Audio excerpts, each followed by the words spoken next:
ಸ್ನೇಹಿತರೆ, ತಮಗೆಲ್ಲರಿಗೂ ನಮಸ್ಕಾರಗಳು. ಮತ್ತೊಮ್ಮೆ ತಮ್ಮೆಲ್ಲರನ್ನು ಆನ್ಲೈನ್ ತರಗತಿಗೆ ಸ್ವಾಗತ ಮಾಡುತ್ತಾ, ತಮಗೆಲ್ಲರಿಗೂ ಗೊತ್ತಿರುವ ಹಾಗೆ ಸಚಿವ ಸಂಪುಟದಲ್ಲಿ ಒಳ ಮೀಸಲಾತಿಗೆ ಸರ್ಕಾರವು ಒಪ್ಪಿಗೆಯನ್ನು ನೀಡಿದೆ. ಹಾಗಾಗಿ ಸರ್ಕಾರದ ಎಲ್ಲ ಇಲಾಖೆಗಳಲ್ಲಿ ನೇಮಕಾತಿ ಪ್ರಕ್ರಿಯೆಗಳು ಪ್ರಾರಂಭವಾಗುತ್ತವೆ ಎಂದು ಹೇಳುತ್ತಾ, ಇನ್ನು ಯಾರೆಲ್ಲ ನನ್ನ ಯೂಟ್ಯೂಬ್ ಚಾನಲ್ಗೆ ಸಬ್ಸ್ಕ್ರೈಬ್ ಆಗಿಲ್ವೋ ಮೊದಲು ಸಬ್ಸ್ಕ್ರೈಬ್ ಆಗಿ. ಏಕೆಂದರೆ ಮುಂಬರುವ ದಿನಗಳಲ್ಲಿ ಉತ್ತಮವಾದಂಥ ಕಂಟೆಂಟ್ ಕುರಿತು ವಿಡಿಯೋಗಳನ್ನು ಮಾಡಿದಾಗ ನೀವು ಸುಲಭವಾಗಿ ನೋಡಬಹುದಾಗಿದೆ ಎಂದು ಹೇಳುತ್ತಾ, ಇಂದಿನ ತರಗತಿಯಲ್ಲಿ ನಾನು ಪ್ರೌಢಶಾಲಾ ಶಿಕ್ಷಕರ ನೇಮಕಾತಿ ಪತ್ರಿಕೆ 2 ಕನ್ನಡ ಭಾಷಾ ಶಿಕ್ಷಕರಾಗಿ ನೇಮಕಾತಿಯಾಗಬೇಕಾದರೆ ತಾವು ಯಾವೆಲ್ಲ ಪುಸ್ತಕಗಳನ್ನು ಓದಬೇಕು ಎಂಬುದರ ಕುರಿತು ನಾನು ನಿಮ್ಮೊಂದಿಗೆ ಚರ್ಚೆ ಮಾಡುತ್ತೇನೆ. ಪತ್ರಿಕೆ 2 ಕನ್ನಡ ಭಾಷೆಯು 100 ಅಂಕಗಳಿಗಿರುತ್ತದೆ. ಈ 100 ಅಂಕಗಳನ್ನು 2 ಭಾಗಗಳಾಗಿ ವಿಂಗಡಿಸಲಾಗುತ್ತದೆ. 80 ಪ್ರಶ್ನೆಗಳು ಕಂಟೆಂಟ್ ಆಧಾರಿತ ಪ್ರಶ್ನೆಗಳಾಗಿದ್ದರೆ, ಉಳಿದ 20 ಅಂಕಗಳು ಕನ್ನಡ ಭಾಷಾ ಬೋಧನೆಯ ತತ್ವಗಳಿಗೆ ಸಂಬಂಧಿಸಿದಂತಹ ಪ್ರಶ್ನೆಗಳಾಗಿರುತ್ತವೆ. ನಾವು ಮೊದಲು ಈಗ ಕಂಟೆಂಟ್ ಆಧಾರಿತ 80 ಪ್ರಶ್ನೆಗಳಿಗೆ ಯಾವ ಪುಸ್ತಕಗಳನ್ನು ಓದಬೇಕೆಂಬುದರ ಬಗ್ಗೆ ತಿಳಿದುಕೊಳ್ಳೋಣ. ನೋಡಿ ಸ್ನೇಹಿತರೆ, ಕನ್ನಡ ಸಾಹಿತ್ಯ ಚರಿತ್ರೆ.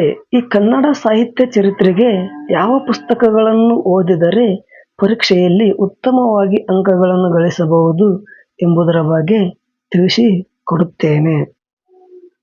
ಕನ್ನಡ ಸಾಹಿತ್ಯ ಚರಿತ್ರೆಗೆ ಒಂದು ಉತ್ತಮವಾದಂತಹ ಪುಸ್ತಕವೆಂದರೆ ರಾಜಪ್ಪ ದಳವಾಯಿ ಅವರು ಬರೆದಂತಹ ಕನ್ನಡ ಸಾಹಿತ್ಯ ಕೋಶವು ಬಹಳ ಉತ್ತಮವಾದಂತಹ ವಿಷಯಗಳನ್ನು ಒಳಗೊಂಡಿದೆ.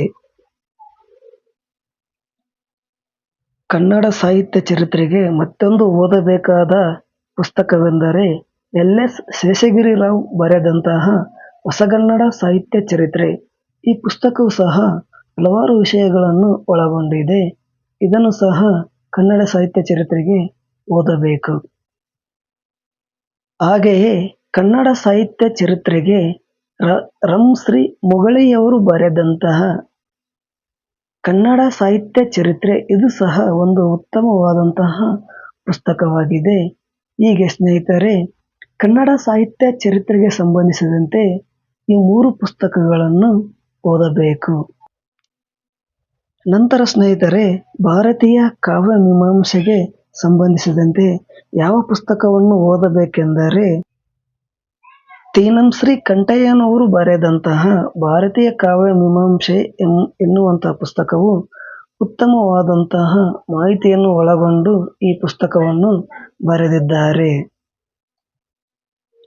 ನಂತರ ಸ್ನೇಹಿತರೆ, ಹಳೆಗನ್ನಡ ವ್ಯಾಕರಣಕ್ಕೆ ಸಂಬಂಧಿಸಿದಂತೆ ಯಾವ ಪುಸ್ತಕವನ್ನು ಓದಬೇಕೆಂದರೆ, ಡಾಕ್ಟರ್ ಸಿ. ಚ. ನಂದಿಮಠ ಅವರು ಬರೆದಂತಹ ಕನ್ನಡ ವ್ಯಾಕರಣ ದರ್ಪಣ.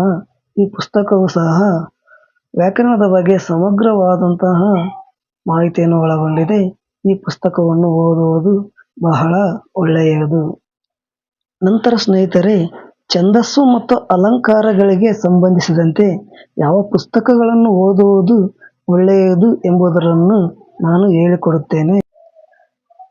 ಛಂದಸ್ಸು ಮತ್ತು ಅಲಂಕಾರಕ್ಕೆ ಸಂಬಂಧಿಸಿದಂತೆ ಎನ್. ಗೋಪಾಲಕೃಷ್ಣ ಉಡುಪರವರು ಬರೆದಂತಹ ಕನ್ನಡ ವ್ಯಾಕರಣ ಮತ್ತು ರಚನೆ ಎನ್ನುವಂತಹ ಪುಸ್ತಕವು ತುಂಬ ಉಪಯುಕ್ತವಾದಂತಹ ಪುಸ್ತಕವಾಗಿದೆ. ಇದರ ಜೊತೆಗೆ ಇನ್ನೊಂದು ಓದಬೇಕಾದ ಪುಸ್ತಕವೆಂದರೆ ಶ್ರೀ ಲಕ್ಷ್ಮಣ್ ಗಾಡೆಕರ್ ಬರೆದಂತಹ ಕನ್ನಡ ರತ್ನ ಎನ್ನುವಂತಹ ಪುಸ್ತಕವು ಅಲಂಕಾರ ಮತ್ತು ಛಂದಸ್ಸಿಗೆ ಸಂಬಂಧಿಸಿದಂತೆ ಉತ್ತಮವಾದಂತಹ ಮಾಹಿತಿಯನ್ನು ಒಳಗೊಂಡಿದೆ. ಹೀಗೆ ಸ್ನೇಹಿತರೆ, ಛಂದಸ್ಸು ಮತ್ತು ಅಲಂಕಾರಗಳಿಗೆ ಸಂಬಂಧಿಸಿದಂತೆ ಈ 2 ಪುಸ್ತಕಗಳನ್ನು ಓದುವುದು ಬಹಳ ಉಪಯುಕ್ತವಾಗಿದೆ. ನಂತರ ಸ್ನೇಹಿತರೆ, ಭಾಷಾ ಬೋಧನೆಯ ತತ್ವಗಳಿಗೆ ಸಂಬಂಧಿಸಿದಂತೆ 20 ಅಂಕಗಳಿರುತ್ತವೆ. ಈ 20 ಅಂಕಗಳಿಗೆ ಯಾವ ಪುಸ್ತಕವನ್ನು ಓದುವುದರ ಮೂಲಕ ಪರೀಕ್ಷೆಯಲ್ಲಿ ಸುಲಭವಾಗಿ ಹೆಚ್ಚು ಅಂಕಗಳನ್ನು ಗಳಿಸಬಹುದು ಎನ್ನುವುದನ್ನು ಹೇಳುತ್ತೇನೆ. ಅನಸೂಯ ವಿ ಪರಗಿಯವರು ಬರೆದಂತಹ ಕನ್ನಡ ಭಾಷಾ ಬೋಧನಾ ತತ್ವಗಳು ಎನ್ನುವಂತಹ ಪುಸ್ತಕವನ್ನು ಓದಿದರೆ ಉತ್ತಮವಾದಂತಹ ಅಂಕಗಳನ್ನು ಗಳಿಸಬಹುದು. ಈ ಪುಸ್ತಕವನ್ನು ಸರ್ಕಾರವೇ ರೆಫರ್ ಮಾಡಿದೆ. ಈ ಪುಸ್ತಕವು ಬಹಳ ಹಳೆಯದಾದ ಪುಸ್ತಕವಾಗಿರುವುದರಿಂದ ಇದು ಮಾರುಕಟ್ಟೆಯಲ್ಲಿ ಎಲ್ಲಿಯೂ ಸಹ ಲಭ್ಯವಿರುವುದಿಲ್ಲ. ಹೀಗಾಗಿ ಸ್ನೇಹಿತರೆ, ಸರ್ಕಾರವು ಯಾವುದೇ ಸಮಯದಲ್ಲಿ ನೇಮಕಾತಿ ಪ್ರಕ್ರಿಯೆಗಳನ್ನು ಹೊರಡಿಸಬಹುದು.